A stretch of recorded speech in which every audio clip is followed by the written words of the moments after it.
we gotta look into the empty San Jose storefronts and the downtowns and basically the population decline. This is one of America's biggest cities and most expensive cities as well. If you just check out San Jose right now, you can see it's smack in the south section of Silicon Valley. This is also right next door to some of the biggest companies in the world. Like, you got Google near Mountain View, you got Sunnyvale right here, Cupertino here with Apple, big tech companies, and a lot of tech workers live here. But do they live here now? Not really. Downtown San Jose is by far one of the most empty cities you will ever go to. In fact, people say it's so empty, there really isn't even any homeless people. Because, like, there's no really, not any stores, right? There's not really any trash on the streets. There's not really any sort of big craziness like San Francisco. Because San Jose is just so incredibly empty. To the point that you have hundreds of empty storefronts and nobody wants them. Apartments could fill empty downtown San Jose storefronts.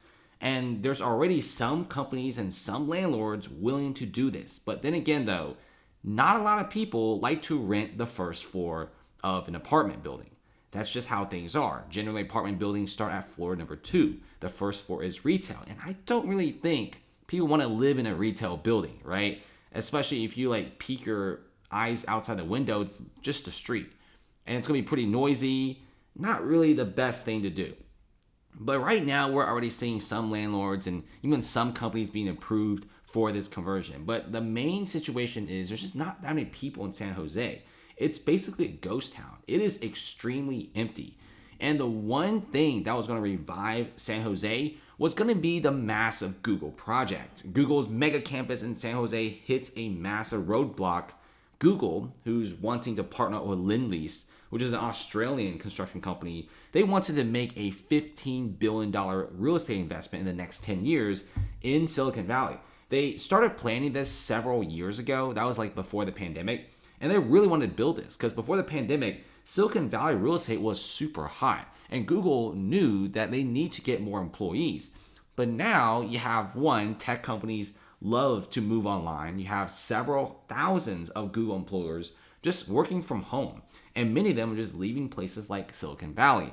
If you look at San Jose, before the pandemic, it was vacancies at 3%. Now it's at like 35%, which is like almost a 10x difference. So I should pretty much tell you what's happening in this situation. So Google basically canceled their West mega campus in San Jose, which was like the final item in San Jose's list to really revive its downtown, like this section. But no, Google is backing out, and that also backs out thousands of people who were supposed to live in this area. And if this was built, then downtown San Jose, right next door, would have been a fantastic destination for a lot of these tech workers to go and hang out. But now, with this massive project being pulled, it's over now. They cannot exist without this project. So we're going to be seeing even more vacancies hitting San Jose. And what's even worse, right? You have a lot of these office buildings in San Jose being super empty. In fact, the vacancy rates of San Jose is incredibly high. I'm not even joking when I tell you to go on YouTube and type in San Jose walking tour 2022 or 2023.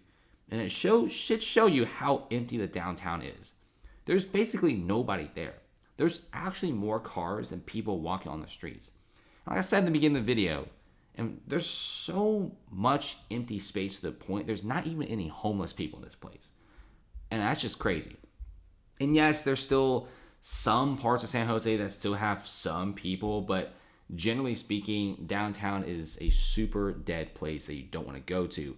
And their only new construction in the past 3 to 4 years was this building, and that was it. Okay, there's not a single construction company that want to come here. And what's really crazy about this building is they're trying to rent it out now. Initially, it was for sale, but now they're trying to rent it out because nobody wants to buy it. The rent was like $2,900 for a 1-bedroom, which to this day, it sits mostly empty. And the developers are not happy about this because it took millions of dollars to build this. And it's a fantastic looking building, don't get me wrong.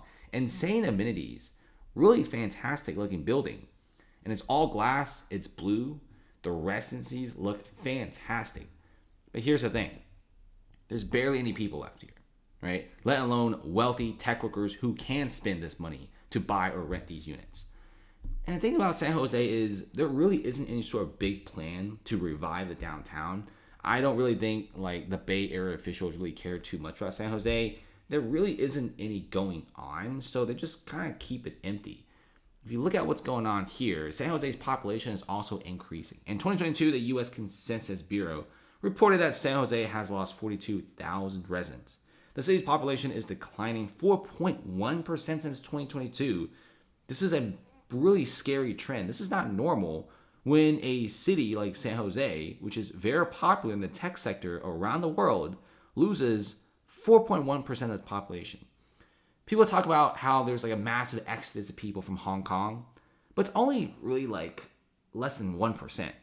And people just talk about it all day long. And guess how much it affected like Hong Kong's economy? Massively.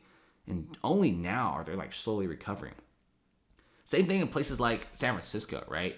You have a pretty insane population decline, and same with Oakland, but not at like 4%.